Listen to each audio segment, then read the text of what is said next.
ជំរាបសួរស្ដីបងប្អូនទាំងអស់គ្នាថ្ងៃនេះផងដែរខ្ញុំមានវីដេអូមួយនឹងបង្ហាញបងប្អូនទាំងអស់គ្នាពីវិធី boost review page ជាមួយនឹង website JSMM សម្រាប់បងប្អូនដែលចង់បង្កើនចំនួន review page ដើម្បី page របស់បងប្អូនកាន់តែមានភាពរឹងមាំបងប្អូនអាចសាកល្បងធ្វើតាមវិធីនៅក្នុងវីដេអូមួយនេះបានធានាថាបងប្អូននឹងឃើញប្រសិទ្ធភាពពិតៗបន្ទាប់ពីបងប្អូនបានធ្វើតាមវិធីនៅក្នុងវីដេអូមួយនេះចំពោះវិធីធ្វើវិញគឺអត់មានអីពិបាកទេបងប្អូនគឺបងប្អូនគ្រាន់តែមាន link page របស់បងប្អូនអាច boost ឬក៏បង្កើនចំនួន review បានយ៉ាងច្រើនទៅតាមបំណងរបស់បងប្អូនបានមិនត្រឹមតែប៉ុណ្ណោះគឺបងប្អូនអាចចូលទៅសរសេរពាក្យ review ផ្សេងៗដែលបងប្អូនចង់ឲ្យ account ផ្សេងៗទៅ review នៅលើ page របស់បងប្អូនបានដោយខ្លួនឯងទៀតផងបងប្អូនហើយបើនិយាយអំពីតម្លៃសេវាកម្មវិញគឺបងប្អូនកុំព្រួយបារម្ភខ្លាចតម្លៃសេវាកម្មអាចនឹងថ្លៃអីបងប្អូនដោយសារតែក្នុង website JSMM គឺគ្រប់សេវាកម្មទាំងអស់សុទ្ធតែមានតម្លៃសមរម្យមែនទែនដូច្នេះហើយកុំឲ្យខាតពេលយូរបងប្អូនអាចទៅតាមដានវិធីធ្វើនៅក្នុងវីដេអូមួយនេះជាមួយនឹងនាងខ្ញុំទាំងអស់គ្នាជាដំបូងតម្រូវបងប្អូន sign up ឬ sign in ចូលទៅកាន់ website JSMM ជាមុនសិនដើម្បីចូលធ្វើសេវាកម្មសម្រាប់បងប្អូនដែលជាសមាជិកថ្មីបងប្អូនអាចបង្កើតគណនីមួយដើម្បីចុះឈ្មោះចូលធ្វើសេវាកម្មបានហើយប្រសិនបើបងប្អូនអត់ទាន់ចេះបង្កើតឬក៏អត់ទាន់ចេះពីរបៀបចុះឈ្មោះចូលទេបងប្អូនអាចចុចចូលមើល link ដែលនៅខាងក្រោមវីដេអូមួយនេះបានដើម្បីដឹងពីរបៀបនៃការចុះឈ្មោះចូលនៅពេលដែលបងប្អូនបាន sign up ឬ sign in ចូលទៅកាន់ website ហើយបងប្អូននឹងឃើញវាចេញនៅទម្រង់បែបនេះ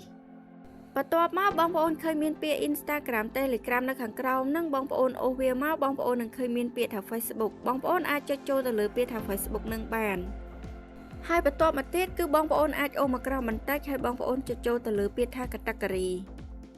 ដែលនៅក្នុងហ្នឹងគឺវាមានសេវាកម្មច្រើនមែនទែនបងប្អូនដែលតាក់ទងទៅនឹង Facebook គឺវាមានដូចជា Facebook page follower Facebook page like បូក follower Facebook group member post like post reaction page review post share video view Facebook comment និង live stream view គឺមានទាំងអស់បងប្អូនចង់ចូលធ្វើសេវាកម្មមួយណាបងប្អូនអាចចុចចូលទៅលើសេវាកម្មមួយនឹងបានហើយសម្រាប់បងប្អូនដែលចង់ធ្វើសេវាកម្មតាក់ទងទៅនឹងការបង្កើនចំនួន review page បងប្អូនអាចចុចចូលទៅលើសេវាកម្មដែលមានពាក្យថា Facebook page review នេះបានបន្ទាប់មកទៀតនោះគឺបងប្អូនអាចអូសមកក្រោមបន្តិចទៀតហើយបងប្អូនចុចចូលទៅលើពាក្យថា service ដែលនៅក្នុងនឹងផងដែរគឺវាមាន2 service សម្រាប់ឲ្យបងប្អូនចុចចូលជ្រើសរើសប្រើប្រាស់ទៅតាមតម្រូវការរបស់បងប្អូន service ទី1នោះគឺ Facebook page review បាំង Bangladesh 5 star បូក custom text ហើយ service ទី2គឺ Facebook page review worldwide custom text ចំពោះ2 service នេះផងដែរគឺសុទ្ធតែមានតម្លៃស្រាប់នៅលើនឹងតែម្ដងបងប្អូនមិនត្រឹមតែប៉ុណ្ណោះគឺវាមានតម្លៃសមរម្យមែនទែនចំណែកឯ quality របស់2 service នេះផងដែរគឺសុទ្ធតែធានាគុណភាពជូនដល់បងប្អូនដូចគ្នាដូច្នេះហើយបងប្អូនឆ្លាញ់ពេញចិត្តទៅលើ service មួយណាបងប្អូនអាចចុចចូលជ្រើសរើសប្រើប្រាស់ទៅលើ service មួយនឹងបាន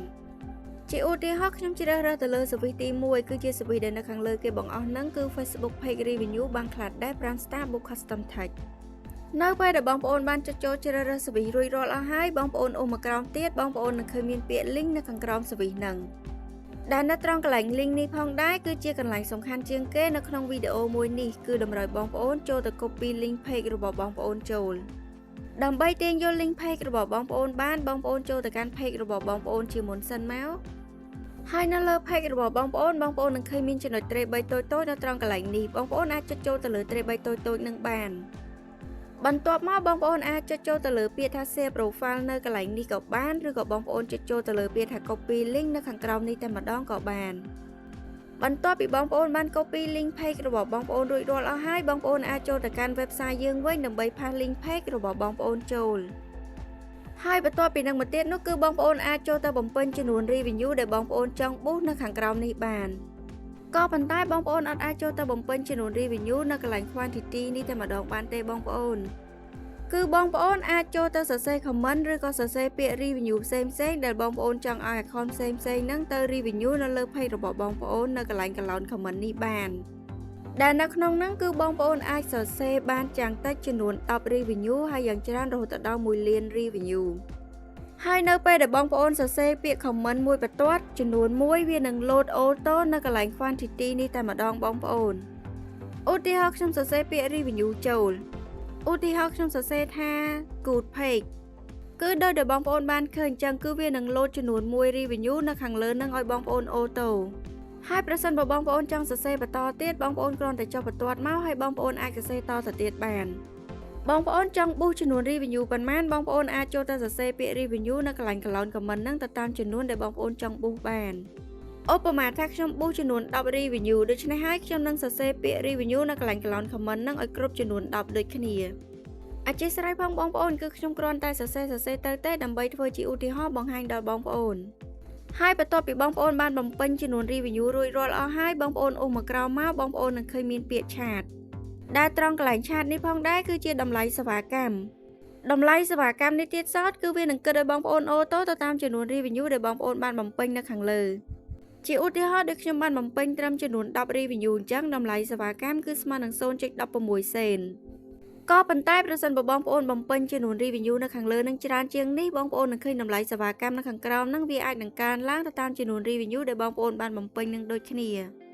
មិនថាបងប្អូនបំពេញចំនួន review ប៉ុន្មានឬក៏ច្រើនប៉ុណ្ណានោះទេបងប្អូនគឺតម្លៃសេវាកម្មនៅខាងក្រោមនឹងគឺវានឹងគិតឲ្យបងប្អូនអូតូស្រាប់តែម្ដងតែបងប្អូនអត់ចាំបាច់ពិបាកគិតថាចំនួន review ដែលបងប្អូនបានដាក់ប៉ុណ្ណឹងបងប្អូនត្រូវចំណាយតម្លៃសេវាកម្មប៉ុន្មាននោះទេបងប្អូន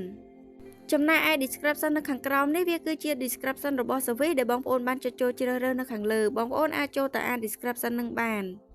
ហើយមុនពេលដែលបងប្អូនចុចចូល submit បងប្អូនអាចអូសឡើងលើឡើងវិញដើម្បីពិនិត្យផ្ទៀងផ្ទាត់ថារាល់ service ទាំងអស់បងប្អូនបានចុចចូលជ្រើសរើសបានត្រឹមត្រូវក៏ដូចជា link page របស់បងប្អូនបានបំពេញបានត្រឹមត្រូវជាមួយនឹងពាក្យ review ផ្សេងដែលបងប្អូនបានបំពេញនៅត្រង់កន្លែងនេះបងប្អូនអាចពិនិត្យផ្ទៀងផ្ទាត់បានប្រសិនបើបងប្អូនជ្រើសរើសក៏ដូចជាបំពេញបានត្រឹមត្រូវអស់ហើយបងប្អូនអាចចុចចូលទៅលើពាក្យថា submit នៅកន្លែងនេះគឺរួចជាការស្រេចហើយបងប្អូននៅពេលដែលបងប្អូនបានចុចចូល submit រួចរាល់បងប្អូននឹងឃើញមានពាក្យថា your order received ដែលវាដូចជាវិក័យប័ត្រមួយបញ្ជាក់ប្រាប់បងប្អូនថាបងប្អូនបានចុចចូលធ្វើសេវាកម្មមួយនឹងដោយជោគជ័យចំពោះរយៈពេលរងចាំគឺបងប្អូនអាចរងចាំរយៈពេលយ៉ាងយូរមួយថ្ងៃបងប្អូននឹងឃើញចំនួន review នៅលើ page របស់បងប្អូនកើនឡើងទៅតាមចំនួន review ដែលបងប្អូនបានពុះក៏ប៉ុន្តែអត់តម្រូវបងប្អូនរងចាំនៅក្នុង website នឹងទេគឺបងប្អូនអាចចុច clear ចេញពី website នឹងវិញបានហើយសម្រាប់ការបង្កើនឬក៏ boost review page ជាមួយនឹង website JSMM គឺមានតែប៉ុណ្្នឹងទេបងប្អូនគឺងាយស្រួលមែនតើបងប្អូនអាចសាកល្បងធ្វើតាមវិធីនៅក្នុងវីដេអូមួយនេះបានគឺធានាថាបងប្អូនចំណាយតិចប៉ុន្តែបងប្អូននឹងឃើញប្រសិទ្ធភាពពិតហើយប្រសិនបើបងប្អូនមានចម្ងល់ត្រង់កន្លែងណាមួយបងប្អូនអាច comment នៅខាងក្រោមវីដេអូមួយនេះបានអរគុណបងប្អូនសម្រាប់ការតាមដានវីដេអូពីដើមដល់ចប់ហើយក៏សូមអធិស្ឋានផងដែរប្រសិនបើមានពាក្យពេចន៍ខុសឆ្គងឬក៏សំឡេងរំខានណាមួយជម្រាបលាបងប្អូនជួបខ្ញុំនៅវីដេអូក្រោយ